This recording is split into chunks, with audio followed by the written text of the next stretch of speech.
Hey group, how are you? Good to see you in my mind's eye. So, today we're rounding off the rest of the addiction skills, and I figured we would talk about observing urges and focus on that for mindfulness. Why have I chosen that? Well, a couple different reasons. First off, there's good research evidence behind it, and second, I have personally found this an incredibly useful skill. I don't know if you guys know this about me. I am the kind of person who, if I have a pleasurable experience, I immediately want to repeat it. And that can quickly turn into a craving. I have one chocolate, I finish it, I want another one. I consume a pleasant beverage, I finish it, I want another one. Everything's sort of quick, quick, quick if I act on my urges. And that way suffering lies. That is a very swift path, if you give in to your cravings in that kind of way, towards addictions. And I am vulnerable to that. So I need to know how to observe my urges and be able to let them go. And there is extremely solid evidence to suggest that if you have applied the skill of mindfulness to observing your experience of an urge, that your ability to do that means that the amount of cravings you experience have no impact on what you actually do. So with normal freedom from smoking treatment, the amount of cravings that people experience predicts the chances that they're going to relapse and go back to smoking again. However, if people are taught how to mindfully observe their urges, the amount of cravings they have has no relationship on whether or not they end up smoking again. It's kind of amazing. It's like uncoupling the relationship between having cravings and acting on them. And there is tremendous freedom in that. So, if you think about it, if you haven't observed your urges before and not acted on them, it kind of feels like your urges go up, over time. So if this is time, and this is your urge, it's like it goes up. In fact, let's make this go way up. And it sticks around until you finally give in, and then it goes down again, right? But when you actually pay attention to your urges, like urges are comprised of thoughts or images about acting on the thing.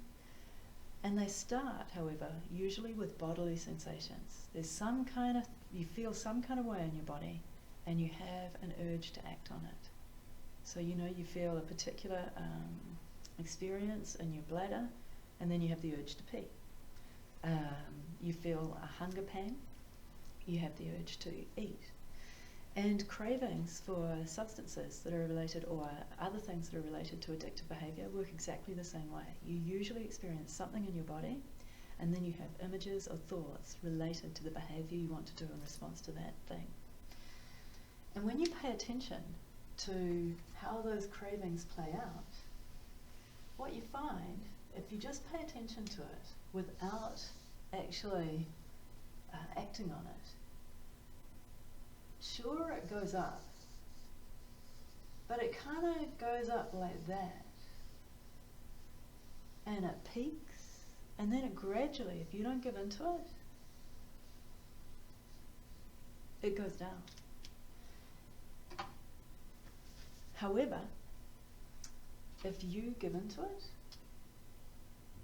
let's say you give into it here,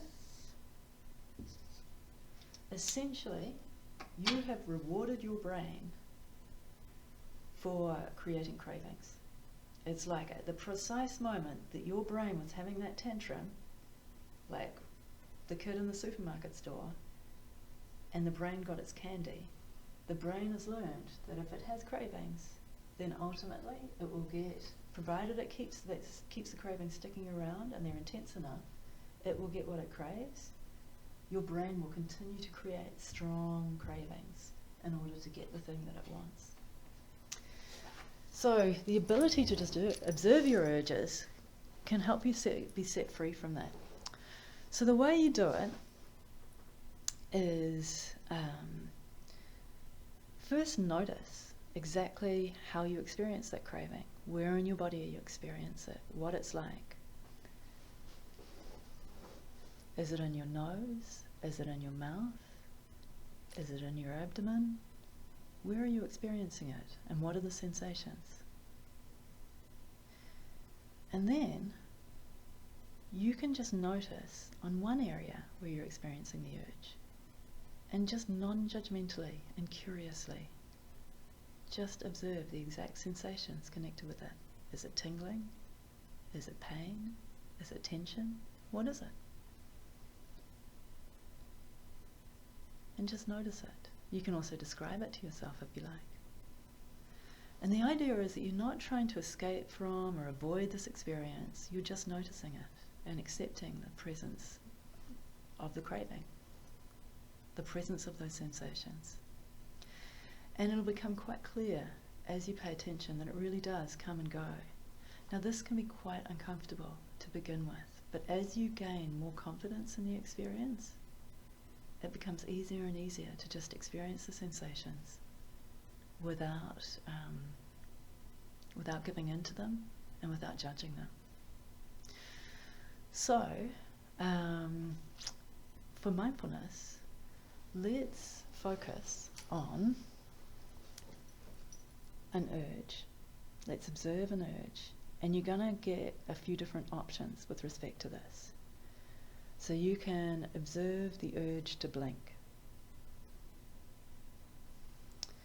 You can observe the urge to remove your finger from your nose. Or you can observe the urge to swallow. And the idea is you're trying to just slow down and possibly even avoid acting on the urge. And just try and gather information about what it's like to observe the sensations connected with the urge and not act on them. A fourth option, if you choose it, is to notice the urge to scratch your head. You might not notice the urge right now, but if I start talking about head lice, chances are you might start noticing an urge to scratch your head. So we've got these four options. Don't do all of them. Pick one and stick with it. So the options again are observing the urge to blink, observing the urge to remove your finger from your nose while you hold it to your nose, observing the urge to swallow, and observing the urge to scratch your head. Has everyone got one? I hope so. So I'll ring the bell 3 times to begin and once to end.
So, take a moment just to reflect on your experience. And just consider, okay, what was one thing that you noticed during the course of that practice?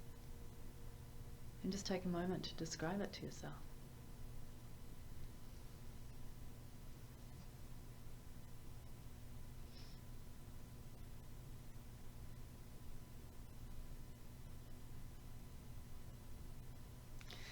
So I noticed that I had tension in my abdominal muscles at the point that I was ringing the bell, because I was in the middle of swallowing and I had decided that I was going to observe the urge to swallow, and I was like, shoot, I can't do it now. And I observed the urge and I actually felt a little bit of fear, like, oh, can I get through 5 minutes without observing this urge?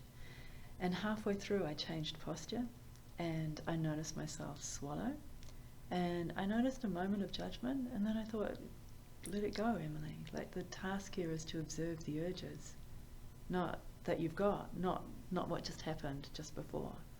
And so I went back to observing my urge.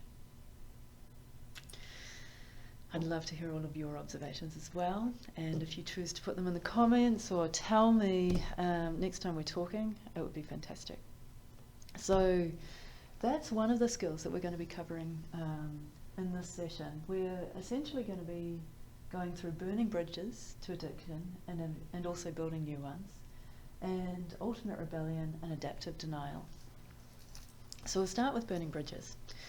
Okay, so have you guys heard of the study, the marshmallow study, where kids, where preschool kids, I believe, or middle school kids were put in front of marshmallows, and we're told that they could either eat the marshmallow now, or if they waited, they could get another marshmallow, like more marshmallows. Basically, delayed gratification meant they got a bigger return, whereas if they ate the marshmallow, they didn't get any marshmallows. So the videos of these kids are so cute, and also I really feel for them, because like some kids, different strategies, like some kids are like looking at them, and then some kids just like turn away and don't look at them at all. Some kids reach out and then they pull their hands back, and they're agonizing over whether to have their marshmallow or not. It's really hard work for them to resist their urges. And the kids who succeeded often turned away or didn't look at their marshmallows, or somehow did something to try and put space between them and their marshmallow. And this is essentially the skill of burning bridges. The reality is that in real life, often we can do something. We don't have to have the marshmallow sitting in our face enticing us the whole time. We can do something to burn our bridge, or like essentially block access to our marshmallow. And what this does for us is it's essentially a behavior of radical acceptance.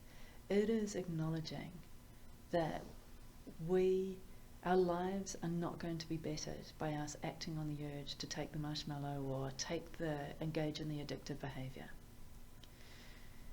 We are actively committing to never engaging in that behavior again. So it's radically accepting that behavior isn't in our interests, and it's actively cutting off all options for engaging in that behavior. And if you want to beat an addiction, it is so important to do this, because self-control, you use up your self-control by having things around that you have access to. Often people find if the option to take that thing has been taken away from them, there's a sense of relief associated with that, because you can no longer have to wrestle with the urge. Like, it's just not an option anymore. So you can imagine that you are in front of your house and you are being chased by a man, a woman, or a human being eating an elephant, a huge angry elephant, and it's coming to get you. And you're running away from it, and you scoot under your garage door, or your garage door as you all say here, and you get under there, and phew, you're away from the elephant. But if you leave a tiny little gap under that door, what's going to happen? Are you safe? No, you're not, because the elephant's trunk can scoot under that garage door and like flip it up and come and get you. So you have to slam the door down all the way shut. And that's the skill of burning bridges. It is burning bridges to the options to use, the options for the elephant of addiction to get at you. So it's kind of like you're going into the garage of abstinence and making yourself safe from the addiction. And then, once you slammed it down hard, you have to not waver. Like if you get a little bit curious to see, okay, is the elephant still there, or can I do this thing? That's like clean mind, indicating to you that it's safe to do something that it is actually not safe for you to do. You can't inch it up even a little bit. So what are some things that you can do to get rid of the things in your life that make addiction possible? How can you burn all bridges? So first, you have to absolutely commit to doing this, because some of the things are hardcore. And if you really want to give up your addiction, they are necessary. So you have to be 100% committed to giving up your addiction and discarding all threats to abstinence. So then you have to make a list of all the things in your life that make your addiction possible. So get a piece of paper, pause this if you need to, and come back and start writing down all the things in your life that make addiction possible. We can have 5 minutes to do this. Just brainstorm them all. Go for it.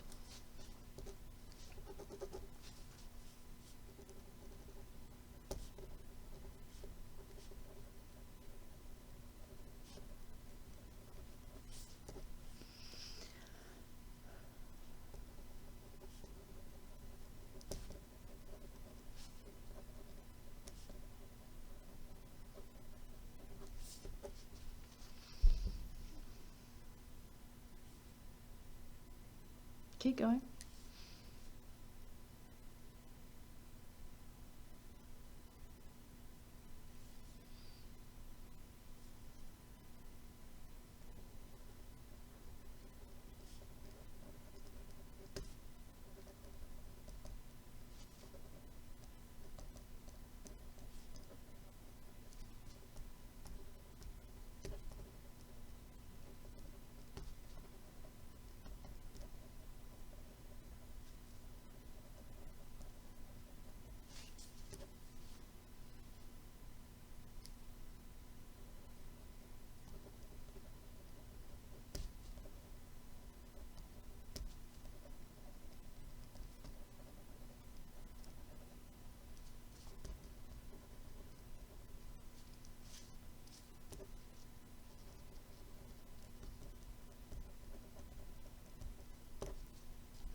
All right. So what did you get? Things that other people have come up with have been things like phone numbers, keeping phone numbers. That's a big one. Keeping paraphernalia or tools to access addiction, keeping that stuff around. Maintaining contact with other people who engage in the same addictive behaviour. Maintaining contact like on social media or like being Facebook friends with people or maintaining an online presence that sort of indicates that you engage in that addictive behaviour.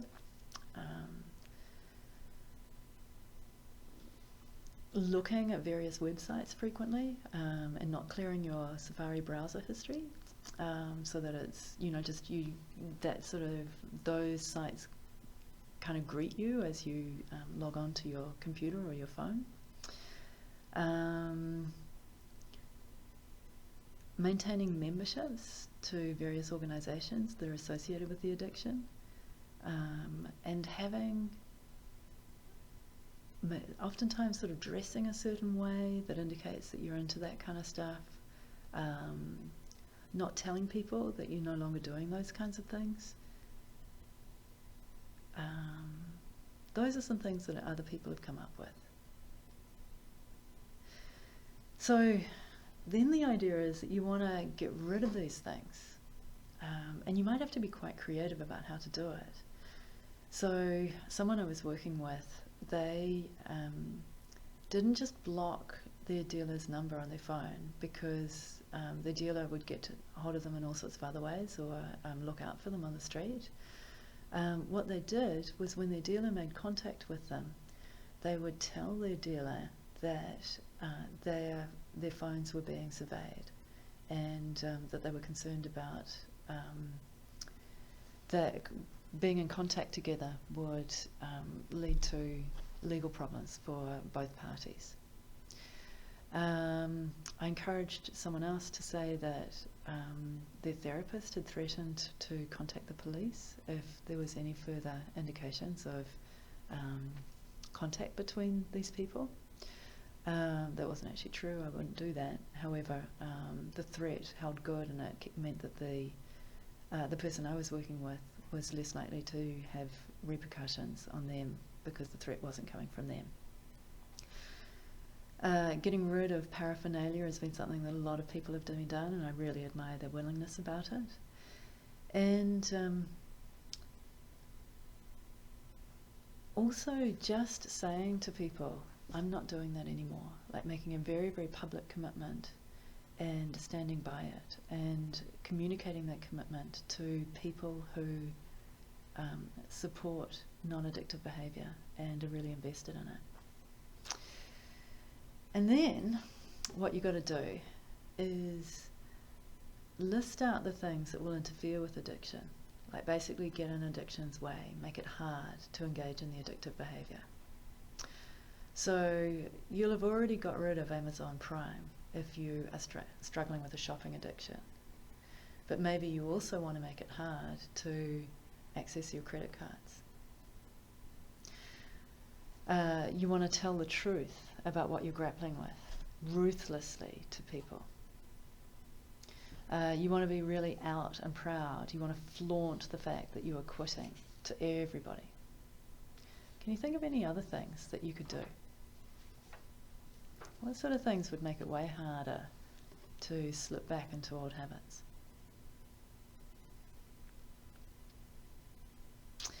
So the section for this in the book is DT 16 in our book at the Yale AOP, and that's Distress Tolerance Handout 20.